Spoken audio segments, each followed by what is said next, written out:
Hey, everybody. Welcome back to the Latched podcast. Melissa here. I don't know what day it is. I think it's a Thursday. It's cold. It's rainy again in Virginia because that's what Virginia does. It goes warm, cold, warm, cold, warm, cold until like May, and then it's warm. But anyways, we are here today to talk about pelvic floor health, which is like one of our most asked about topics. So stay tuned. You're listening to Latched Mama Podcast. I'm your host, Melissa Wirt, busy mom of 6 and owner of LatchedMama.com.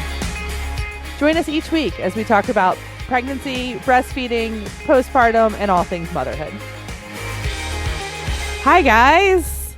Hello. Hello. We have Meghan and Reihle here today. They are going to talk to us about our pelvic floors, and I'm going to ask some questions, and they're going to help us understand a little bit more about what's going on and a little bit more about a topic that is definitely not discussed that much. I mean, it's discussed, but it's like not discussed in like more of an educational way, I feel like. I don't know. We can get into that.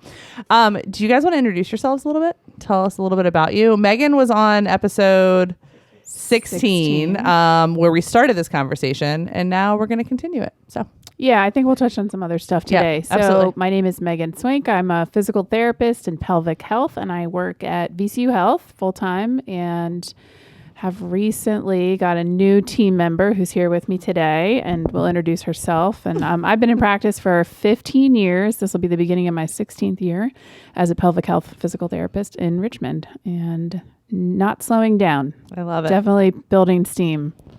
Yes, and my name is Reihle Cash. I'm also a physical therapist.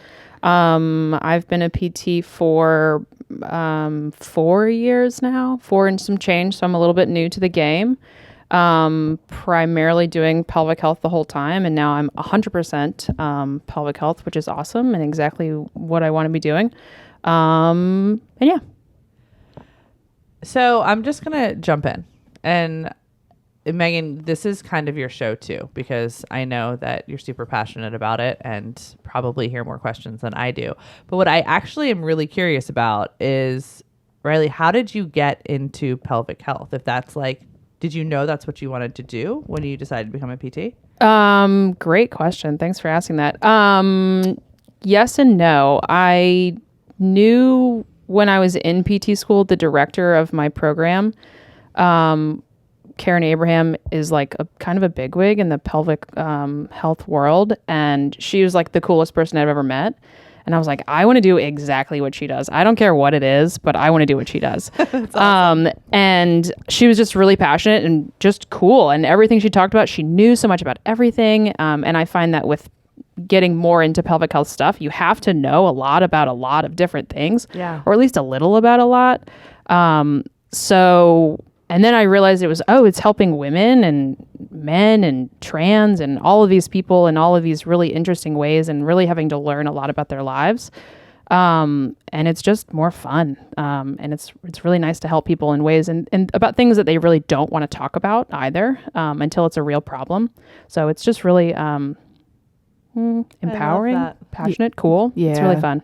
Yeah, it's a special type of practice for sure. Yeah. I'm sure there's probably a little bit more relationship building a little bit. And there's a huge amount of trust when you talk about looking at somebody's pelvis. And I like to think that we have an exceptionally special type of practice and that our niche is really different. But when you start working as a pelvic health therapist, if you jump right into pelvic health and you haven't spent any time on spinal care and hip care, and you haven't really honed some of those skills, it is more difficult to treat holistically because you don't have as many skills like Reihle is referencing. So I think, what she came from and where I came from, we both had pelvic health when we started, but we also had orthopedic care. And that I did that for 8 years. Most of my practice was actually orthopedics, but that specialty piece was pelvic health.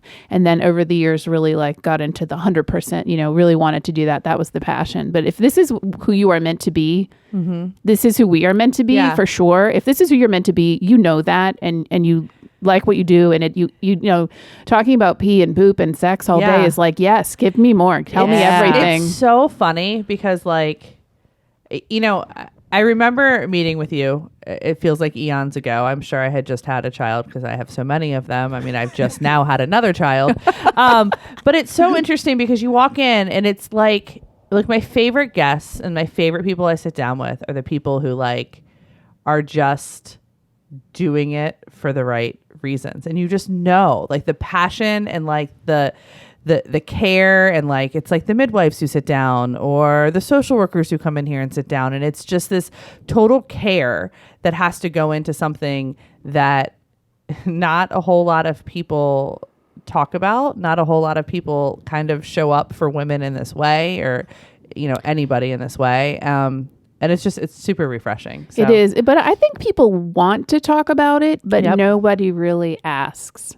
Yep. So we are one of the professions that ask about that. And the doulas and the midwives of the world, they are also asking about the kind of same kinds of things. Yeah. Once you get someone talking, they come back, and like maybe the second or third time you see them, they're like, so I remember you said something the first day, and can we talk about that more? Because I have this thing going on. And so they open up and they tell you more, and you sit down with them, and just like you would with a child, you sit across from them and you look at them in the eyes. You don't stand over top of them, and you say, yeah, tell me, just give them a room, and they talk.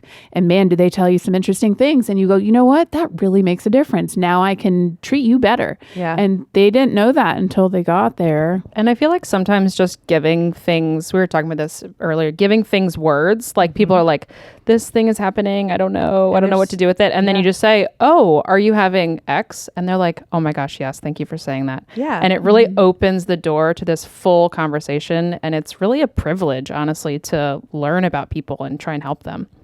It's just fascinating. All right, I guess we actually have to talk about the real stuff, but it's just, I always just love it when like there are people here that like, it's like this kindred feeling of just wanting to help and wanting to connect and wanting to have people feel less alone. And like, that's what I do every day. And it's just really cool to just be sitting with other people who do it in a very, very different way than I do, but, kind of still in the same way. It's cool. So kind of launching off of that, I really, really kind of want to like simplify if we can and like destigmatize kind of a little bit of what is happening maybe kind of to the pelvic floor. Can you just give like 101, like what is happening to the pelvis when we start to grow a child or as the uterus grows and things move around? Can you just kind of explain a little bit about if we just think about the pelvic floor and what we would call the musculoskeletal system, that's aside from all the other things like what happens to your cardiovascular system and your endocrine system and a bunch of other systems. But the muscles, they sometimes get a little softer. Okay. So the hormonal influence can make things a little bit more bouncy and stretchy. And so the support that they provide to your organs can be a little bit less or feel like a little bit less. So the connective tissue stretches and the uterus is kind of stretching down. So sometimes the pelvic floor is loaded a little more, like a little bit heavier bowling ball kind of thing sitting in your pelvis. So that can happen.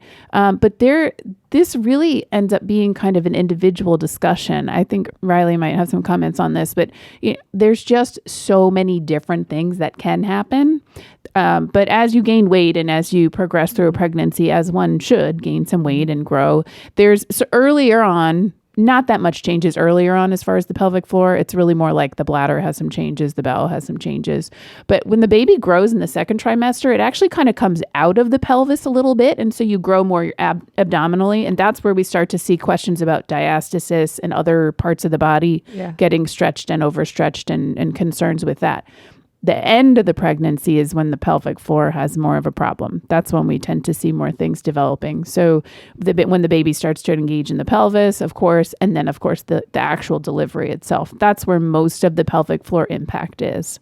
Does that kind of answer the question? Yeah, I think so. I like you said before about putting words to it. I think that there's such a power of kind of like explain like a little bit of what is happening and that, there are some general things that do stress just about everybody's pelvic floor. Yeah, and I think just describing the pelvic floor again. Yeah. So for people listening who don't really know where their pelvic floor is or what the heck it is, so your pubic bone is in the front of your body and right in front of your bladder, and that's where the pelvic floor attaches in the front. So if you put your fingers right at the bottom of your pelvis, right in the front, you're going to feel that bone, and then you go like between your legs towards your tailbone, and that's the back attachment for your pelvic floor. So if you think about that front to back, that's sort of the front and back location, like a little hammock, front to back. The muscles also extend to your sit bones. So if you do yoga and people say sits bones, those sits bones have pelvic floor muscles attached to them side to side. So I think about it as like a diamond shape almost underneath you. Like there's 4 points, 4 bones, and that's making like a diamond. It is like a bowl. It holds things. Kind of like the bowl of fruit that holds, the bananas and the oranges and the apples and all that stuff. You can think about it like that. You can think about it like a big hammock. You can think about it in a lot of ways. It needs to have flexibility. So the way that a trampoline would have flexibility, like if you bounce on a trampoline, it needs to allow you to absorb some of that pressure, but then you spring up. And that's what the muscles need to do. When they squeeze, they should lift and they should push things up. And so that's one of the things we talk about with patients when we talk about muscle training or, helping support a prolapse or something like that, because we've talked briefly about that before. Yeah. So the muscles have to have flexibility, but they have to have some tension. So there's like a sweet spot there. And pretty much everything in pelvic floor PT is about having the right flexibility and mobility and strength. It's the balance of all of those things. Does that give you a no, I'm like, okay, just keep talking. This is great. No, I mean, there's a million analogies is what it is. No, I love it. So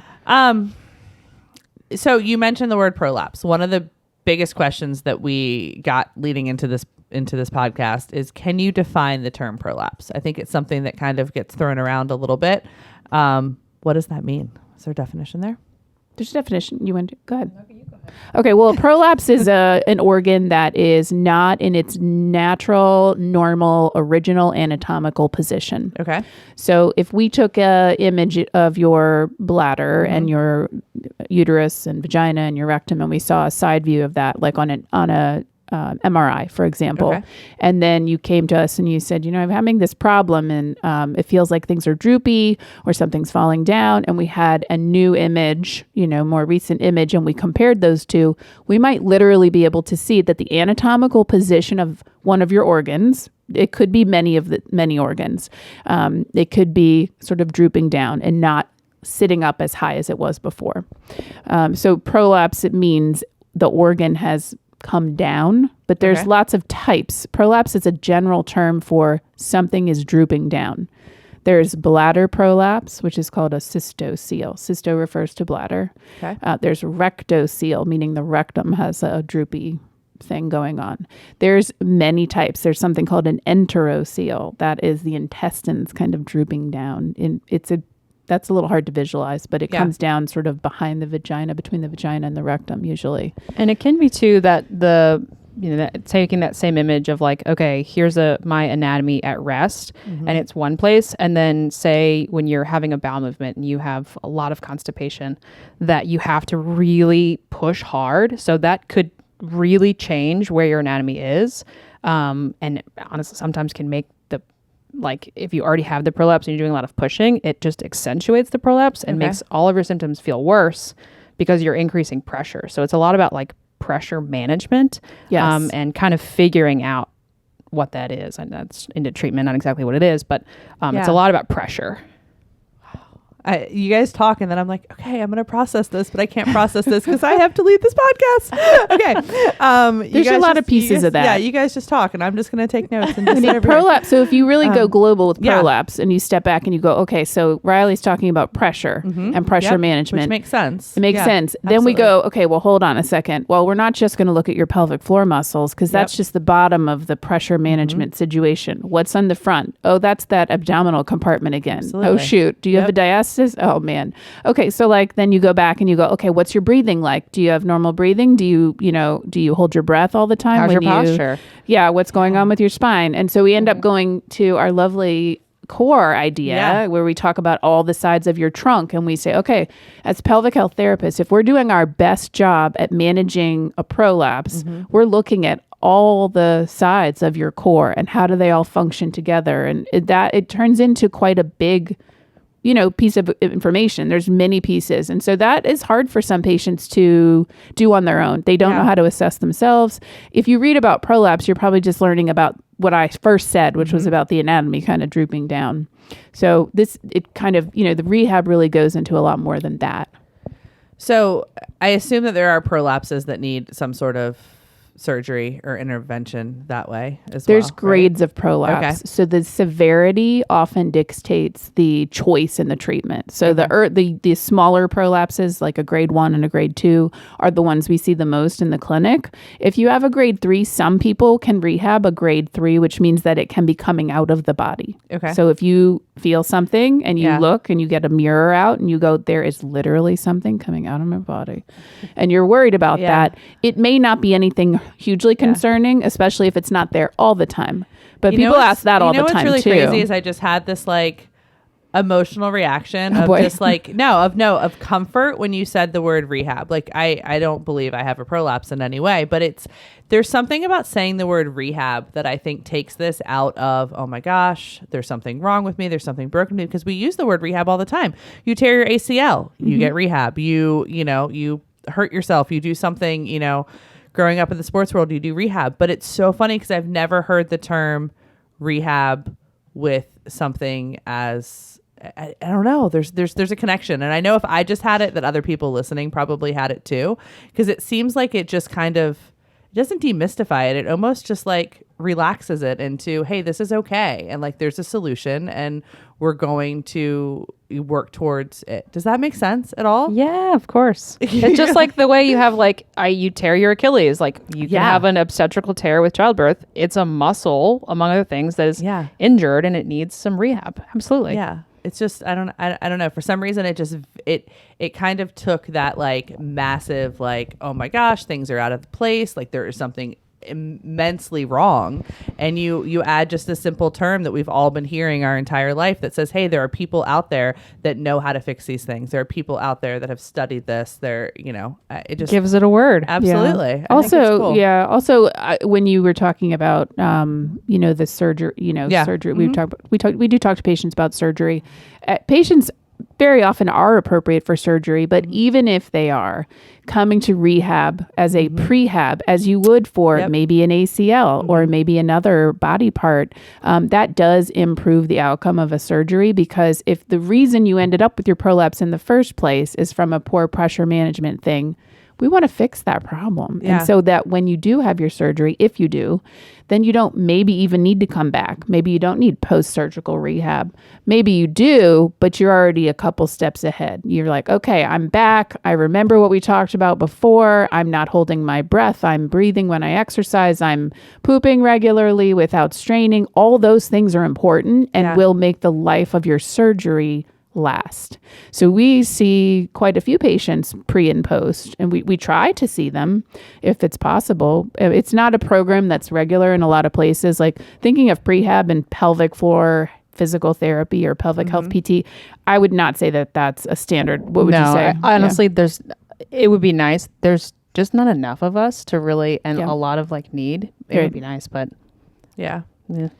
So I feel like actually between the first time we podcasted and now, I feel like it's more talked about, pelvic floor. And I don't know how long ago that was when we first podcasted about it. But I think it definitely needs to be talked about more. I think that there are a lot of women, and I'm sure men, walking around that are scared that something is wrong with them that can be easily rehabbed. And easily talked about. What is kind of that first step? What would you say in terms of kind of demystifying the process? I mean, you guys are meeting with women and men all day long doing this. I think it's probably become kind of second nature to you, but I think it's also a really scary idea for some people. It depends on sometimes who your providers are, your medical providers. If you have a medical provider that you're working on a problem with them, let's say it's urinary incontinence, for example. If you're working with a urologist or a urogynecologist and you say to that person, I have this problem, what can be done? Physical therapy should be offered if it's appropriate. That isn't always happening. So some of our patients did the research on their own, and they went online and found some resources, and they said, I read that physical therapy could be helpful. Will you refer me to physical therapy? That's still happening a lot. Why is it not being? That's a great question. I'm not trained the way the physicians are, so I'm not sure. I think some of it depends on where they go to school, who they work with, if they do fellowships and residencies. How do the fellowship and residency programs train them to treat patients? And so if they work with somebody who spends a lot of time referring to pelvic floor PT, they're probably used to referring to pelvic floor PT, and that seems like normal to them. But it's not everywhere. I would say probably the population of patients that we see the most referrals from is a urogynecology physician specialty. That's also a very small It's a very, very number small of specialists. We're blessed to have 3 wonderful urogynecologists at our pelvic health clinic where we work, but there aren't really that many around. There's tons of urologists. Yep. They're everywhere.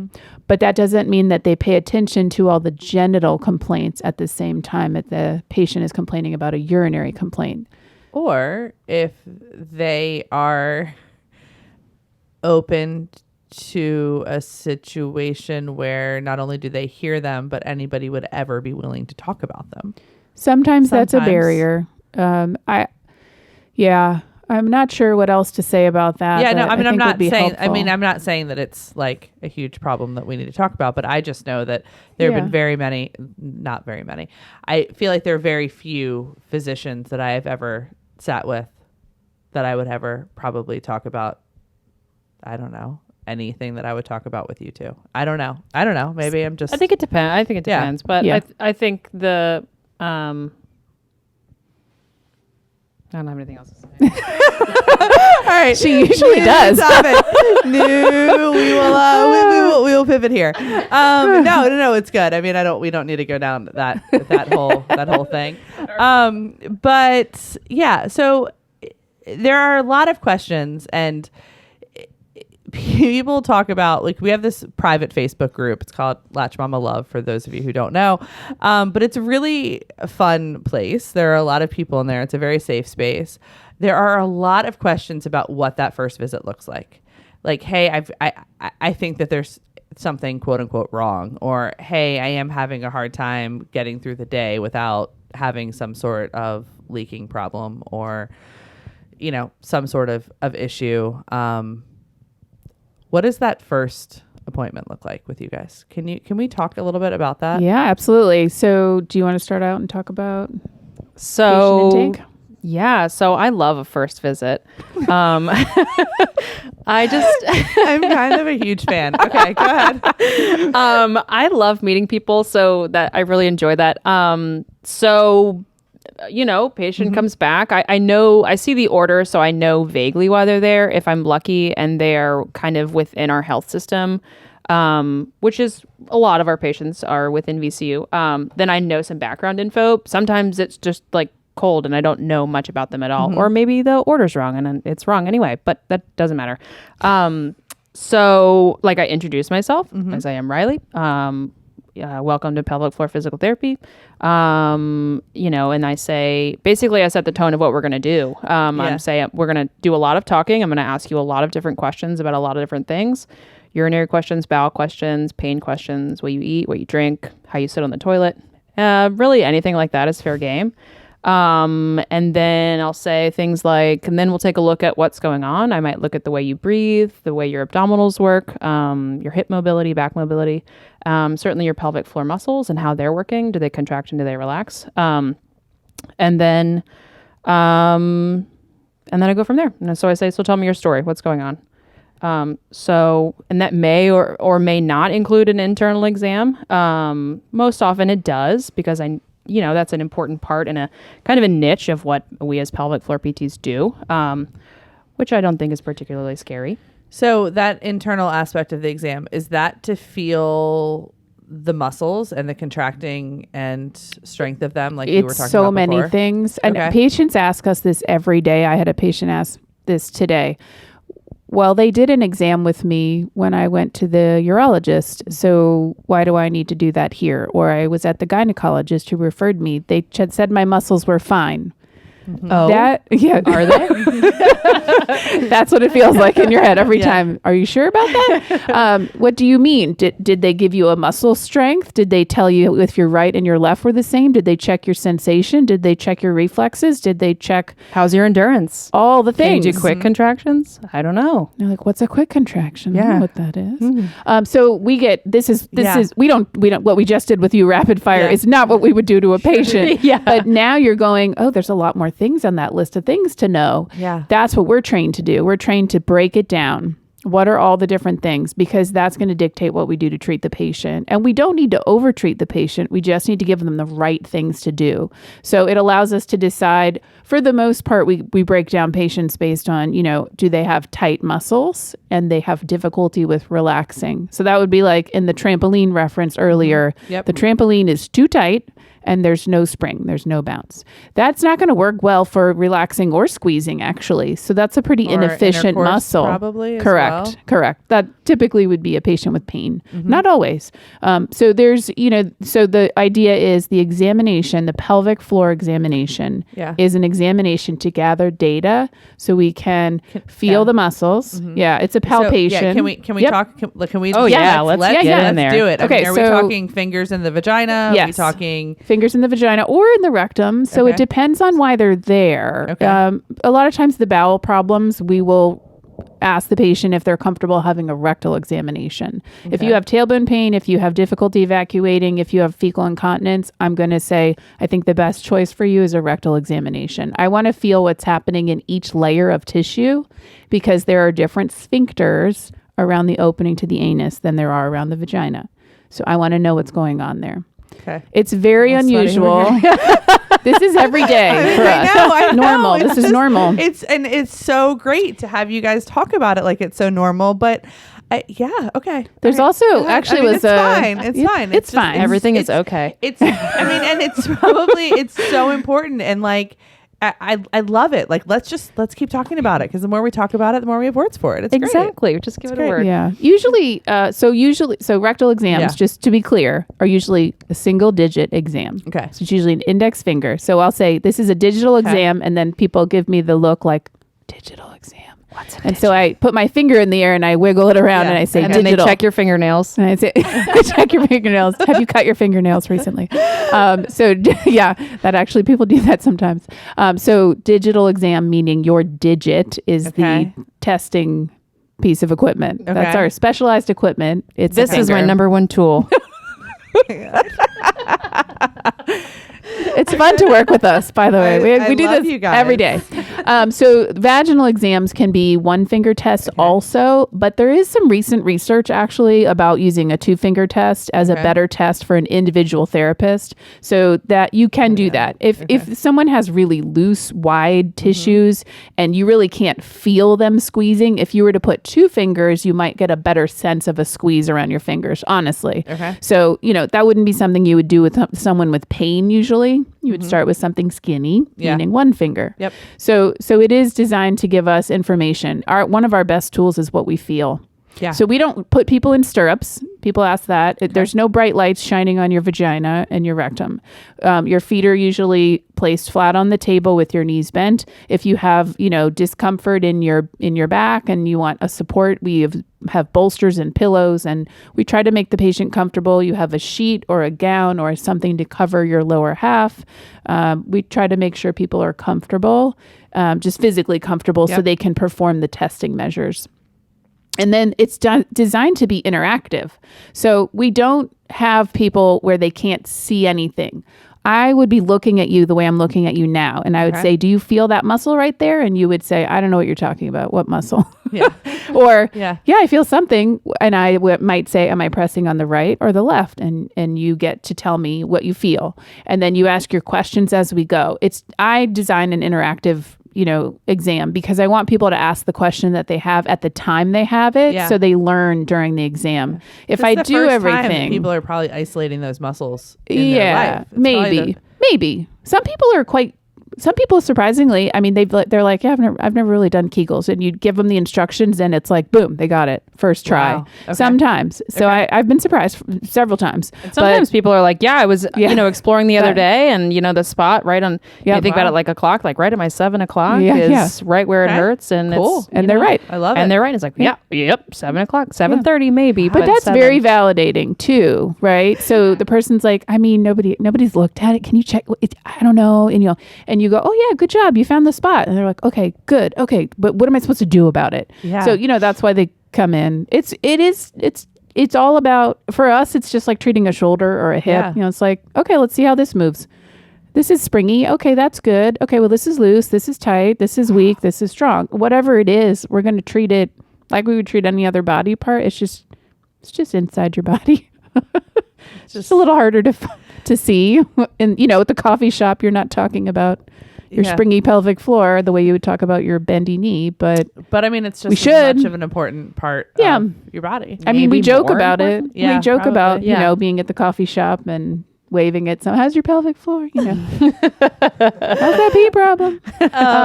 Is everything internal from that point on, or I'm sure everybody is treated differently 100% individualized treatment. Absolutely. Totally. There's a little bit of some sort of pathways, it might be like, this is what we found, these maybe our treatment options, we might want to revisit this later and just recheck, or maybe the best treatment is something internal base here in the clinic that I can help you with, or maybe I can teach you to do it at home, and that's more effective for you and kind of what you need. But it totally depends. It also depends on the patient's interest in participating. Okay. So some patients will say, so let's take an example of pelvic pain postnatal, maybe. Okay. So a patient who is trying to re-engage in intercourse after having a baby, and they've been having pain. So they may have some tight muscles. They may have a scar. We're going to probably ask that person to do some work on their own muscles. So we're going to say, take your fingers and do this little massage technique on your scar. And this is how often you should do it. And this is how hard to press. And, use the coconut oil or use your lubricant or whatever they have and whatever we decide. And then they come back, in a couple weeks, and we say, how's it going? And then they can give us the feedback or the challenges, and then we can move them forward. And they'll say, you know what? It worked really great when I was here at physical therapy. Would you please show me that again? Or I had such a good response. Can you treat me again? Or I got it. I feel good. I've got it. And let me just work on it, and I'll let you know if I need you. And that's great. I mean, we're happy to do any of those things. Our job is to help the patient become independent, not to be dependent on us. So, God, I have so many questions. Okay. So the first visit happens, the intake, you guys kind of put a plan together, a treatment plan. What is it normally like from that point on? Is it, I'm sure, like I said, I know it's individualized, but is it weekly, monthly? How also often? Depends on the patient. One of our current issues, I would say at VCU specifically, is we have a long wait list of patients, and we don't have as good availability sometimes as we would like to for scheduling patients. If I saw patients ideally as I would, I probably would see them more frequently than I do. Some of our patients follow up once a week. That's probably, would you say, Reihle, that's the most frequent you see someone? Definitely, that would be the most frequently. The most frequent. Sometimes it's hard to see change within a week. True. So I'll back it off just a smidge, but in a pretty severe pelvic pain situation, we probably would try to see somebody once a week at the beginning, and then we would gradually space them out. Okay, now we're going to give you 2 weeks between. Let's see how you do, and give you some, self-management. I would say the majority of our patients probably follow up every 3 to 4 weeks, honestly. Totally, so we give them a lot of homework. They have homework. It's everybody has responsibilities. We do our piece, and then we give them their pieces. And if you come back and you haven't done it, we're not going to give you a hard time about that. Yeah. We're going to give you a hug, and we're going to say, it's okay. Mm-hmm. Things have been hard. Everybody has hard months. Everybody has hard years. Like maybe this has just been really tough, or they felt embarrassed about something that we talked about, or they had a weird side effect and they didn't know what to do. We try really hard though to give people, here's my email, here's my phone number, call me, email me. We want patients to reach out. We don't want them to stop doing things because they're concerned about something and they don't let us know. So we try. I get a lot of patient email. I do a lot of emailing, and I think it's okay. I do that, and if someone doesn't show up, I check my email and answer a couple patient questions, or I call them. A lot of patients are better with the phone. They don't know how to put words to things. Yeah. So sometimes that is one thing, you call them. But we try to see them physically every 3 to 4 weeks usually. Another question that we get from people a lot is, hey, I just had a baby 2-3 weeks ago, a month ago. I'm feeling this or that. Like, I'm sure you guys would say always go get it checked out if you have the resources. A lot of women don't have the resources. They don't have, the opportunity. Are there things that naturally will start to shift and start to feel better over time after childbirth? Yes. Yeah, Riley, talk about the diastasis component, because we did absolutely kind of brush up on the research a little bit. Gosh. Okay. Yes, definitely things will change. So specifically from a diastasis perspective. Do you want to define that first for me? Sure. Or So just give a general So a diastasis or a diastasis rectus, I love it how or you a stop. DRA. I somehow got out of even trying to say that word today, and I'm really proud of myself. Diastasis or diastasis recti. Basically, it's a separate. So you have different layers of your abdominal muscles. DRA is a separation of your rectus abdominis, which is like the 6-pack traditional ab.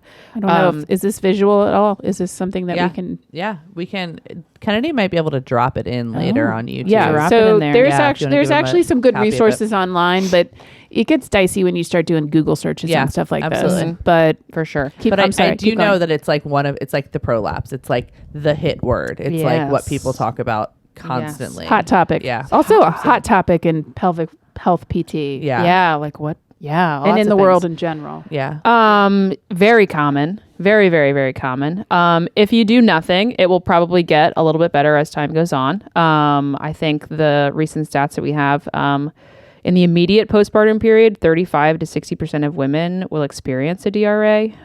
It does decrease with increased postpartum time. So, for example, at the 6-week time, 60% of women will be experiencing symptoms of diastasis. At 6 months postpartum, 45% of women.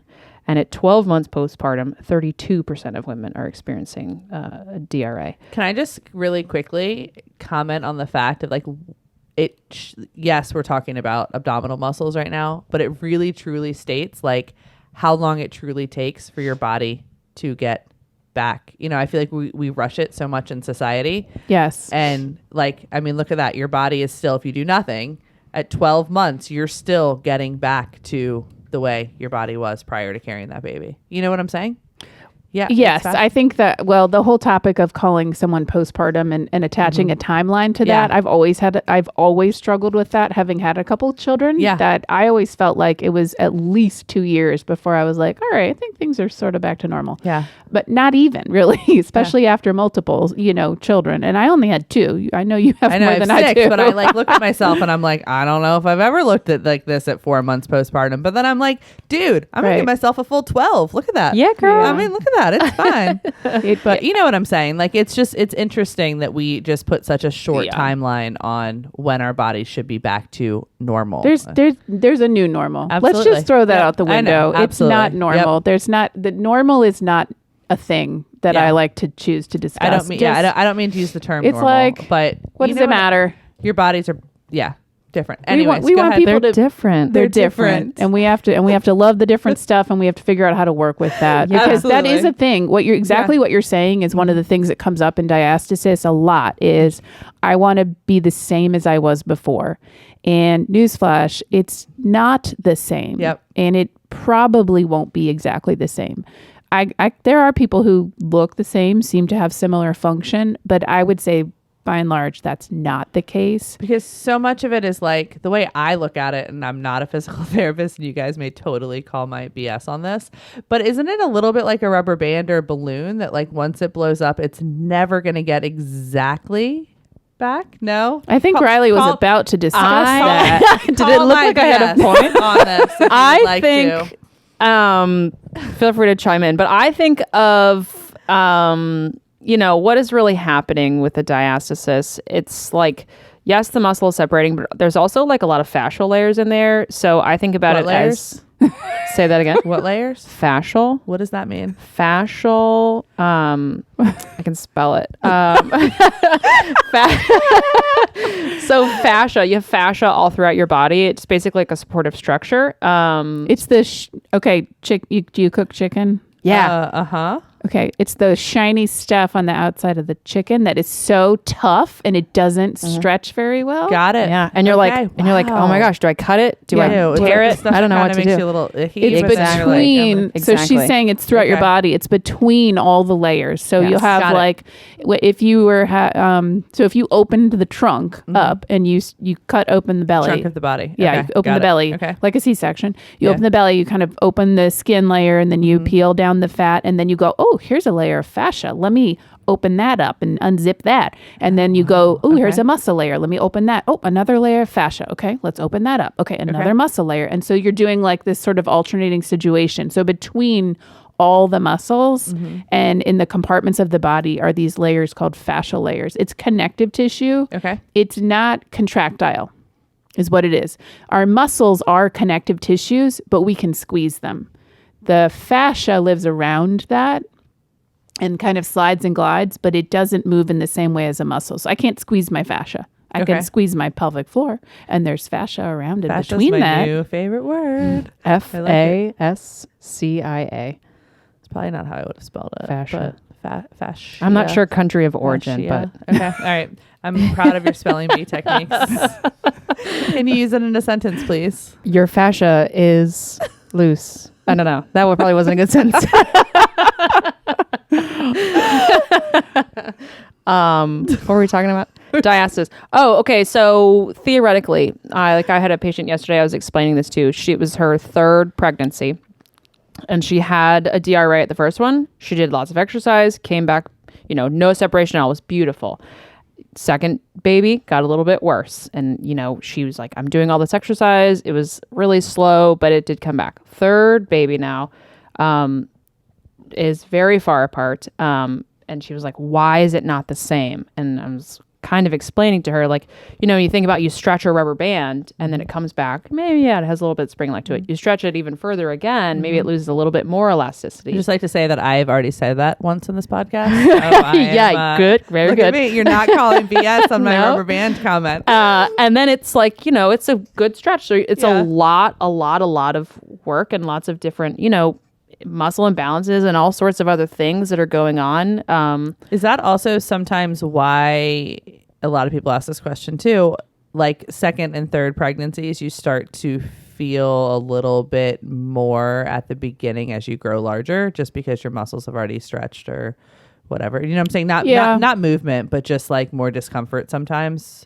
Most people, subsequent pregnancies, you're going to start stretching out a little bit more quickly, and the connective tissue does not return to the exact original state, and so it's easier for it to start stretching out faster and earlier, and harder to hide pregnancies earlier and stuff like that. Yeah, and diastasis, yes, and sometimes more back pain, and some of those things do tend to be. They don't have to happen, but they tend to happen. It's common. Okay. I agree. Okay. All right. So what were we talking about? We were talking about You brought that up. She was explaining diastasis. So the concern with diastasis, I think this is where the literature is changing a little bit in the last several years. So a lot of people are concerned about the way it looks when their belly has a separation. So two big things can happen. If you have the separation of this abdominal wall and you have like a divot in your belly, you take 2 fingers or a couple fingers, stick them in your tummy straight up and down above your belly button, not at your belly button, but above your belly button. Okay. That's the most common place to test for this. Usually we would do this lying down. You would lie down. So it's not going to work this way. All right. Probably not. Well, you can do it in your chair chair. Yeah, get in there. So you stick your fingers straight in. Okay. And then lift your head and shoulders off of your, good. On video. Off of the chair. Keep your back down. Lift your head and shoulders up like you're doing a little like curl. a crunch. So it's like a crunch. It's like a crunch. Okay. And what you feel, you may feel on the sides of your fingers, you might feel these rigid walls of muscle. If you kind of get an idea of how wide that is. Okay. So that is called your interrectus distance. Okay. That's the space between the walls of the muscles. Okay. They're supposed to be together. Actually, they're like the normal is okay to have like a finger ish. Okay. So if you have like one finger, I think most of the time that's not a big deal. Less than 2-ish is okay. It's a little complicated because my fingers and your fingers aren't the same distance. So different therapists are going to be like, ooh, one finger, that's great. Another therapist might say, well, that's 2 of my fingers. So it really should be measured in a different way. Research does not support doing it with fingers very well. But I've measured my fingers. So when I document in my chart at work, I'll say 1 finger width equals 1.5 centimeters. Like I need to say that because if I want to know how wide that is, most of the research says 2 to 2.5 centimeters is like where we start cutting things off as being concerning. So for me, that's like, one of my fingers is definitely not that concerning, but 2 would be on the like, okay, now we need to pay attention to this. The thing is, it's not just about that interrectus distance. It's not just the width. It's the pressure that's going on. This goes back to pressure. We already talked about pressure. So pressure in the abdominal cavity. If the belly pushes your fingers out, you push in, and then when you lift your head, it physically pushes your fingers out. That is a pressure management concern. Regardless of how wide the distance is, you're pushing out, and that is going to potentially worsen that problem. Okay. So let's assume that you're doing that every time you do a crunch. That's bad. Got it. It can also go sinking in. So some patients, they have diastasis where they have an interrectus distance that's, a couple fingers wide maybe, and they lift their head and things actually sink like a little valley. That's called invagination, and it means that the tissue is like loose in the middle, almost like that rubber band thing. Instead of being pulled tight and then pushed out, it's actually like loose and it's kind of hanging into your trunk. So it's not tight either. Okay. That's bad. So the people or the patients who show up who say, hey, I think I might have this thing that I can't pronounce. Yes. I could a try, DRA. It's not going to work very well.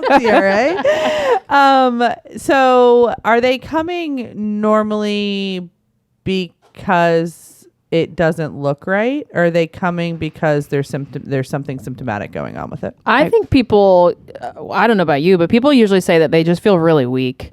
And maybe they're having some other complaints like urinary stuff as well. Because it's all related. It's all connected. It's all connected. I think by fascia. Yeah. FASCIA. You got it. Yes. But I think that's what most of the time people say. People will definitely say that they feel weak. I see this bulge sticking out. They test themselves. Actually, I have a fair number that have come and said, I have diastasis and I just need you to check and just tell me what to do. And sometimes I check and I'm like, you have fantastic abdominal wall, actually. And they're so surprised by that. And they're like, oh my gosh, thank you so much for giving me the confidence that this is not as bad as I thought. Sometimes it's not a problem. But I would say that it does sometimes make... Yeah. Like, tell me about like what it... Because I feel like sometimes I hear more of the component of, we were talking about that Facebook. The aesthetic thing. Yeah, that is a huge part for people. And so one of the challenges, I think, for our profession is to separate, if possible, the aesthetics from your function. And I was just referencing tension on the abdominal wall and bulging out.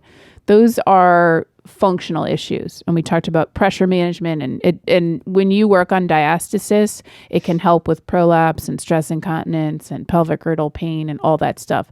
Our job is to focus on function, but inevitably we're usually going to talk about aesthetics if the patient is upset about the way their abdominal wall looks. So we do talk to patients about exercise. We are physical therapists. In fact, we can talk about exercise too, not just the pelvic floor muscles. Yes. Qualified. So we do talk about, endurance exercise. We do give advice on, types of exercise. We do give advice on nutrition if it's appropriate. So when we do bowel and bladder problems, we're definitely talking about nutrition, foods and diet and liquids and things like that anyway. But this population, we can direct them to other resources. So we try to stay in our lane. But if we're the person that they're sharing, absolutely, we're listening, we're getting on that level with them, and we're trying to help. You can be really strong and not have a six-pack for sure. So I had a pretty significant diastasis after my second. I had a little bit after my first, but after my second, I think it was about 4 or 5 finger widths. Oh my gosh. You would never Really? know. Wow. Wow. You're amazing. You're so surprised. I am surprised. I didn't know that. Could you tell by looking at yourself? Yeah, I could feel it. So if I tried to sit, like if I was lying on my back and I curled up at all, I would feel a little bulge in my lower belly. So I knew that I wasn't protecting my abdominal wall appropriately. And so there's a lot of protection things you can do. So funny because that's like not a normal thing. Yeah. As a physical therapist, of course, you're like, oh, I'm not protecting my abdominal wall. I mean, even when it just seems months and months after the baby. Yeah. I mean, early on, I was doing a lot of gentle protection. Yep. And that baby, I had a C-section actually.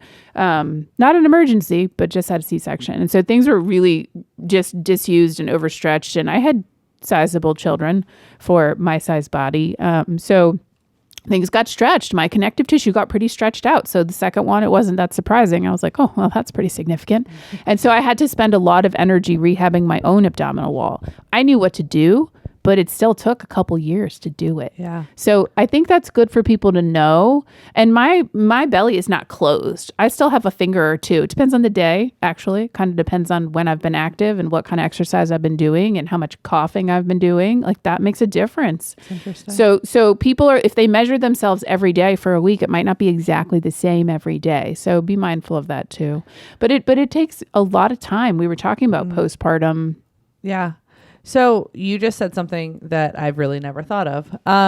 In terms of protecting your abdominal wall after pregnancy, are there things we shouldn't be doing even when we get that, magical ding, ding, ding, 6 week, you're cleared to go back and do whatever you need to do in life? Because I think we talked about sex the first time I was here a little bit, and that whole taboo thing about like, you're free, go have sex. Yeah. And everyone's like, yeah, sure. That sounds like a lot of fun. yeah, exactly. But are there things we but should be otherwise, mindful of? You're thinking of abdominal? I'm just thinking like in terms of exercise or like, yes. There's some OB somewhere, some physician that says, okay, you're good. Everything's great. You had a baby. Here's your baby. Go exercise, go have sex, go live your life, go whatever. Like as physical therapists, is there something that you guys would like to speak on that? So many things. There's so many. There's so many things to talk about. Yeah. As far as exercise, I think exercise is a big topic. That there's diastasis protection. That I would say is a separate issue. We could talk about that separately.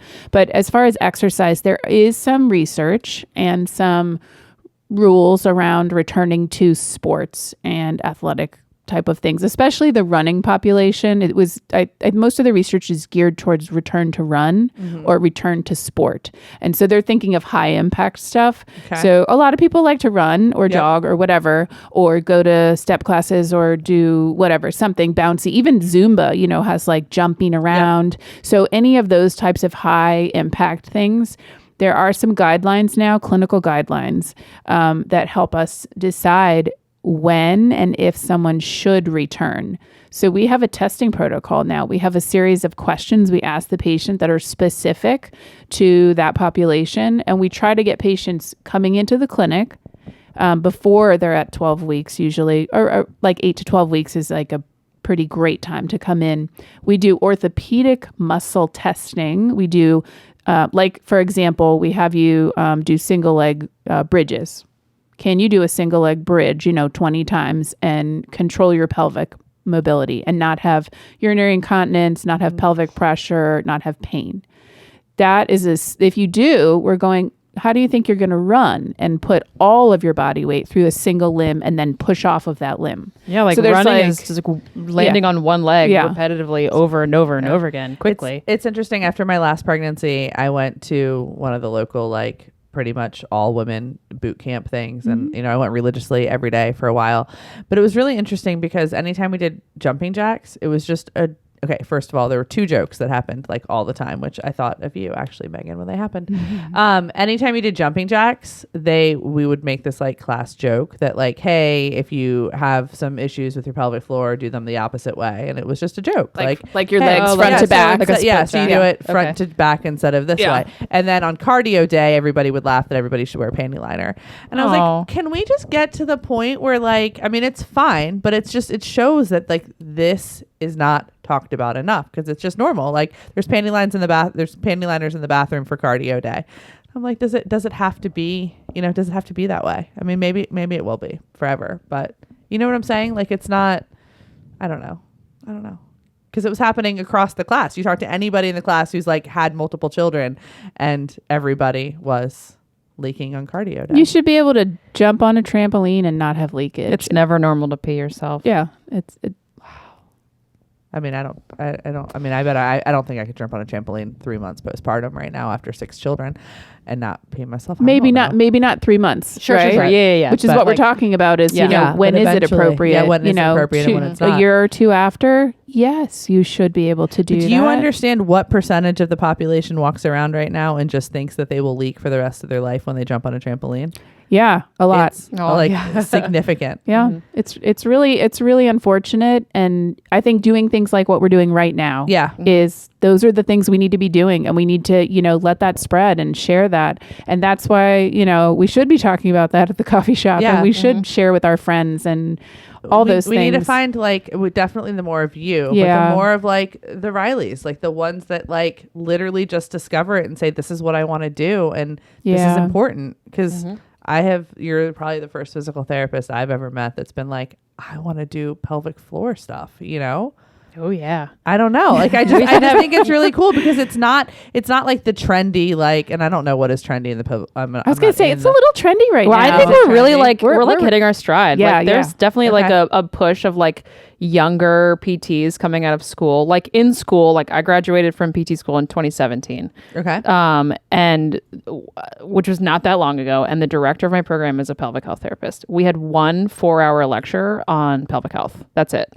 Whereas like we spent 3 months on a shoulder. That's what I'm saying. So, like, but I think now it's becoming more like, let's have a whole unit about pelvic floor stuff and like really get in there.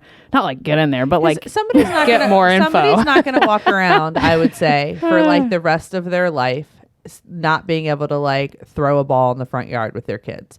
They're going to go figure out what's wrong with their shoulder. Right, totally. Where a woman is going to jump on a trampoline with their child for the rest of her life and just say, hey, it's okay that I have to go change my leggings after this because that's just what happens after you have a baby. Next to the bathroom pads, they should have like a little sign that says, need a pelvic floor PT? Question mark, and like have our card there. But I think so many, but it's just, it's not, I don't know. It's just not talked about enough. I don't know.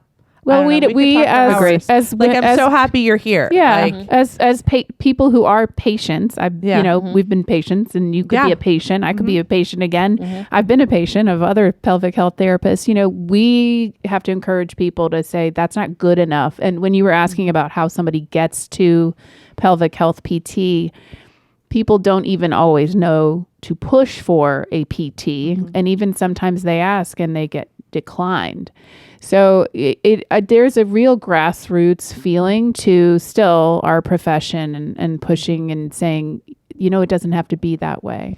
It was cute. One of the moms in the group, she has 6 kids. She's super active in the group, but she like posted the other day. She's like, I'm wearing my favorite dress because I don't really want to go to physical therapy today, but I know, and they're gonna have to do, they have to check that out. But she like totally like destigmatized the whole thing. She was just like, but I'm gonna wear my pretty dress and I'm gonna go and my pelvic floor is gonna be healthier.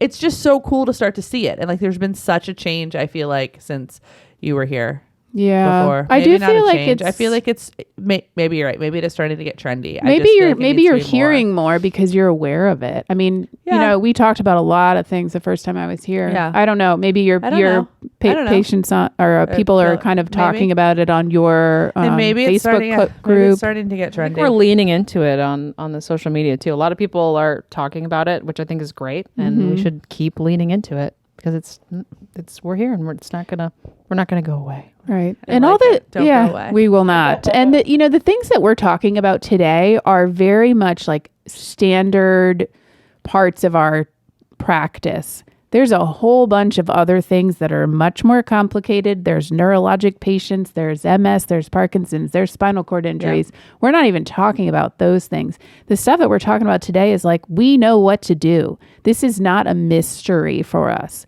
So come and see us. We will help you. But it's interesting, all of those things you just listed. Mm-hmm. I don't think people would think twice about going and getting pelvic floor PT after something like that or in conjunction to that. But it's almost like sometimes after childbirth, like I said, it's just one of those things that we just accept. It's part of being a woman, it's part of having a baby is, the changes that happen to your body that you just have to live with for the rest of your life. And I think the conversation is starting to change, that there are people out there that have studied this and are there to help rehab it, which I think is just such a great word to use in the situation. So should we end there? Thanks, guys. Do you have anything else you want to say? Like, I don't know. Like, I think it's such an important thing to keep talking about and to start, really trying to, bring attention to the fact that it doesn't have to be, uncomfortable after you have a baby. Yeah. You can be strong. Yeah. Yes. Yeah. You can be strong. You can be controlled and have control of your system and what's going on, no matter what it is. And I think what Reihle said at the very beginning, I'd like to bring that back when she said empowered. Absolutely. Or empowering is what you said, maybe. Mm-hmm. It's empowering. And even just the educational components to what we do, it really opens it up for opportunities to change and to rehab and do all those things. It's just it's such a lovely practice, and I wouldn't trade what I'm doing for anything. Yeah. Agree. Thank you for caring and thank you for listening. I bet that goes like so far too. I mean, I think that a lot of this, of course, is functional and it's rehab, but even just sitting and listening to somebody, and especially in the postpartum, is so important. So yeah, maybe we can recruit some clients to come and share their experiences. Yeah, absolutely. I love it. That might be even more empowering. Yeah, I love it. But thanks for what you guys do. Thank you for having us. Thanks for having us. Lovely.